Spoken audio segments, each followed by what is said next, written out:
As she closes the window, she notices that the strange man has returned. She is shocked to see the man standing under the same streetlight and is now glaring up at her again. Slowly raising his head, he tilts his hat while blowing out cigar smoke and slowly begins to smirk at her. Gasping, Ellea closes the window and the blinds. She feels the panic start again. Suddenly, her phone begins to ring. The identity on the screen has the name Elton on it. She quickly grabs to answer it. "Hello, hello!" The line goes dead. The sound of laughter fills the place, and the music seems to grow louder now. Freddy's cursing now sounds as if he's taunting everyone. As Ellea's mind begins to race with figuring out what her next move should be, she hears a knock on her door. Ellea's heart races. The piece in the small of her back reassures her by pressing upon her skin, vibrating her spine, causing her voice to well up within her to make out a sound. "Who is it?" Silence. Forcing herself to gain the courage to peek outside of her window blinds to see if the man is still there. As she looks through parted blinds, Ellea notices that he's gone. Another knock. Ellea reaches for the piece in the small of her back as she slowly walks up to her door, realizing that when she closed it earlier, she didn't lock it back. Ellea reaches up to turn off the light switch and waits. Hand on her piece behind her back, she reaches to lock the door and then hears Elton from outside. "Babe, it's me. Open the door. Freddy said he just saw you come up here." With a sigh of relief, Ellea placed the safe back on her piece, tucked it back in the small of her back, then opened the door to give Elton the biggest hug. Ellea told Elton everything that happened earlier. When they went to the Saunders for dinner, she'd wondered if she would see the strange man anywhere in town again. She couldn't shake the feeling that she knew him and had seen him somewhere before. Ellea continues for a while to be haunted by the man with the face of a best friend, the smile of a fierce lover, and the eyes of the worst enemy that anyone could ever have. The next night, Elton invited Ellea out for dinner and a movie. It felt good to have Elton back in town, especially after seeing a strange man hanging outside her home. Freddy didn't have a pool game tonight, so it was a little quiet downstairs with just the usual sounds of the restaurant. Ellea sat back to enjoy her warm, spa bubble bath, watching the neon lights outside her window dance and flicker in the night. While she was anticipating a night with Elton, she could not help but think of possibly seeing the man with the Gurkha cigar again. Just the thought of him lurking around following them made her skin crawl. She reached over and took a piece of chocolate from the gift box that Elton gave her. She closed her eyes to savor the rich taste of chocolate as she slid back down into her warm spa bubble bath. A hot bath and chocolates always did relax me, Ellea thought. Her spa bath was suddenly interrupted by a loud noise coming from her closet. Ellea jumped out of her bathtub to see what the matter was. As she grabbed her piece, she quickly slid onto her robe. She carefully approached her bathroom door and slowly opened it to look outside. While holding her breath, she continued to look out of the door into her bedroom. There was just silence. But then she caught a glimpse of a dark shadow heading towards her bedroom closet. As her heart began to race, she stepped out into the bedroom to approach her bedroom closet. "Who's there? The cops are on the way, so you'd better stop screwing around and come out." Suddenly, Ellea heard movement in the closet. She reached for her piece and aimed it at the closet. "Okay, come out slowly." The closet door slowly began to open. Full of adrenaline, Ellea's eyes began to open wide with fear as she took a couple of steps back from the closet, ready to protect herself. A voice was then heard coming from the bedroom closet. "Don't shoot, babe, it's me, Elton." With a sigh of relief and a smile, Ellea dropped her hands by her side. She places her piece back in safe mode and back into the holster. "Is that your way of starting our date tonight? By scaring me to death?" Elton laughs and hugs her.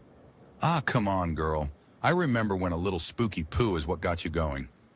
Just outside of Freddy's Bar and Grill, the strange man with the Gurkha cigar stands under the streetlight, looking up with anger at Ellea's window.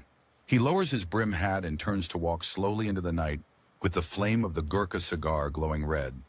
The cigar smoke dances around him as he plans his next move. Ellea and Elton make their way downstairs to the sounds of Freddy's Bar and Grill as the aroma of barbecue, cigars, and sweet pastries filling the restaurant's pool hall. The sounds of champagne glasses clanking, sizzling food on the grill, laughter, grown folk conversations, and music greeted the couple as they walked through the restaurant to enjoy a night out in the town. Freddie, wearing his lucky 8-ball t-shirt with a dried-up spot of barbecue sauce on it, came out from the kitchen and noticed Ellea and Elton leaving. "Hey, Elton, man, you know you heading out with my good luck charm?" As Elton and Freddie dabbed it up while laughing, Ellea noticed one of Freddie's waitresses and walked over to her. "Hey, Elle, you want me to put aside some blueberry sonker and vanilla ice cream? You know Freddie is closing a little early tonight to prepare for his church sermon tomorrow." Girl, he already fired up about it and said he got a good one for all Tar Heels in North Carolina. I guess he felt the spirit moved him to go to his Carolinian roots again. Ellea laughs. "I guess Elton and I better be ready. I think it's going to be one of those Sunday mornings. We'll have Freddie's blueberry sonker tomorrow like everyone else. My toes can wait until tomorrow to curl." Olivia, the waitress, rolls her eyes, smiling as she leans in closer to Ellea. "Now, girl, you know if Elton has his way tonight, he'll have your toes curled before the sun comes up." Loud laughter with the cracking of pool balls fills Freddie's bar and grill.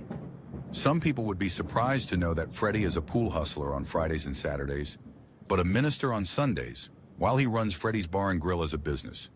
He's been good at this hustle for many years and is considered by those who travel from Charlotte an OG veteran. Right in the heart of Durham, North Carolina, Freddie continues to be well known for giving fiery messages that inspire those who are regular churchgoers and those who visit his church for the first time. Churchgoers line up to be baptized by him in a pool of water on Sunday morning, and rival notorious pool hustlers, young and old, line up at Freddie's for the barbecue and to be baptized on the pool table on Friday and Saturday nights. Sometimes Freddie would recognize his pool opponents sitting in the church pews, placing pool bets as he preached. At the end of his sermon, Freddie would always call them to the altar as his way of preparing them for the shame he'd planned to put on them at his pool table for not only disrespecting the house, the word and power of the Almighty Creator, but for disregarding his sermon. Ever since Freddie was a little boy, friends and family knew him to have the ability to put his all into whatever he set his mind to do. Ellea often teases Freddie about his passing the plate around for tithes and offerings on Sunday after his sermons, while serving plates of barbecue at his bar and grill on weeknights, as he wins many of his opponents' bets at pool on Friday and Saturday. Business must be great. Freddie prepares to give a church sermon at Mount Zion Baptist Church when he notices his phone lights up with the name Harper. He picks up, "Hey love, you miss me already? You've decided that it's time to get your heart and mind right so you can come back home to your big papa? You know I'll forgive you, girl." He heard a soft laugh and a sigh. "Yeah, Papa, this Harper. I had to get away to think some things through. A woman must do that sometimes, you know. Since you're in a forgiving mood, you won't mind my forgiving you for being so possessive and jumping to conclusions. I'm coming home." Ellea excuses herself from her seat as Elton finishes the last of their large popcorn. "Hey, babe, get another large popcorn while you're out there." On the way to the restroom, Ellea notices that the concession stand is popping and serving a fresh batch of popcorn. The air is thick with the aroma of buttered pretzels and popcorn. After paying for the popcorn, she heads back to the studio where Elton is so into the movie that he seems to not notice when she sits back down next to him.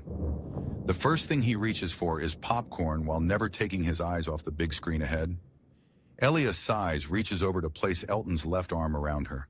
Sitting back in her seat and holding Elton's hands, their fingers automatically locked. Ellea's eyes become adjusted to the dark theater. Sounds of gasping and laughter filled the theater. Ellea liked Elton from the start because she noticed that an animation, comic book cartoonist, and book publisher, like Elton, can sometimes get lost in great films without forgetting what's important in life. Leaving the theater arm in arm, with sounds of the city nightlife, Ellea kisses Elton on the cheek. She then spots the stranger with the brim hat and trench coat walking towards them as he crosses the street. Feeling her chest tighten, Ellea tugs Elton's jacket to alert him that she wants a kiss. After kissing, Ellea whispers to Elton, "It's him. He's walking towards us." Ellea recalls that she has pepper spray on her, ready to use if necessary. Now with her man by her side, she's reassured and feeling a little invincible. As the stranger approaches, the gold pinky ring he wears glistens as he raises his hand to his hat, adjusts his trench coat, then looks over at Ellea and Elton and says, "Hey, where can I find the pinhook?" Before Elton could answer, a young woman with long dark hair and piercing green eyes walked up beside the stranger. There you are. I was just looking for you. I can't turn my back without you deciding to roam. Ellea could hear her late father telling her that she's got to figure out how to tell Elton that she is a government agent. This guy's just getting too close now.